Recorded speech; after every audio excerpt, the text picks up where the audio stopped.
We have a caller from Salt Lake City who has read and committed to memory the entire IG report. Andrea, welcome to the show. Yeah, well, I've been having insomnia, Tom, so I needed some sort of a literary cure for that. Wait a minute, aren't you in New York City now? Oh, wow, you really are an intelligence specialist. No, but Yeah. very, very soon. Yeah. Hey, I'm looking at his. Yeah. I'm looking at the IC report on Andrea's location. That's right. I'm going through your file right now. So, well, good luck with the move, by the way. Thanks. I need everything that I can get. So I wanted to ask Mike, which of the following four aspects of just the whole Page and Strzok angle bother him the most? 1, their political bias. 2, that their love affair was so boring. 3, that they had basically no trade craft. They had no way to cover their tracks, so they didn't bother doing it. Or 4, that they were delusional enough to believe that they could alter the outcome of the election. You're right. You know what? Yeah. The tradecraft thing, Mike, you can definitely speak to that. They didn't even use WhatsApp.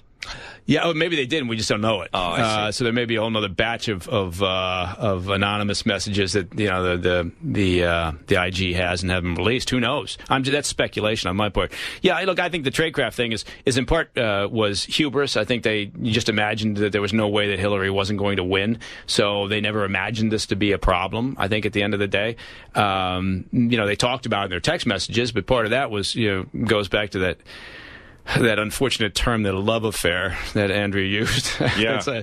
But I think that, the number of texts, the sheer amount of communication they had was crazy. Who's got the time to do that? If you've got a serious job, and they both theoretically had serious jobs, I don't know how you had enough time to send thousands and thousands of I communicate, like my wife is traveling right now for business. I'm traveling for business. If we talk to each other once every 2.5 or 3 days, that's pretty good, because we're both busy and we know we know what the mission is, and to just get on with it. And those phones must have been buzzing. Buzz all day constant. long. No, listen, I'm surveilling a bank robber. I can't talk to you now, Lisa. Well, maybe I can. Here, hearty emoji, smiley face. But the thing that brought them together was their shared disgust at the prospect of a Donald Trump presidency. Here's my theory. Maybe Peter wasn't. Maybe he was just playing that up because it got him into the relationship. Yeah. Holy cow. Yeah. How many guys have been pretending to be anti-Trump just to get in good with their woman? Exactly. And I guess we got to be careful where we take that conversation nowadays. All 4 of those things were disturbing. I would say C, though. It's the tradecraft, Andrea.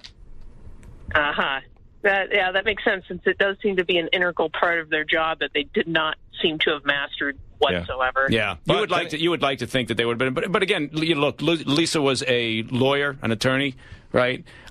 Peter, he's not involved in espionage, right? He's an FBI guy. Yeah. That's by definition. A lot of those guys are straight up law enforcement. It's not necessarily tradecraft, and as we think about it from from an intel perspective.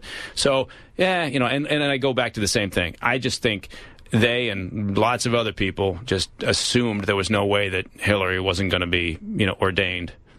That's right, Andrea. Thanks for the call.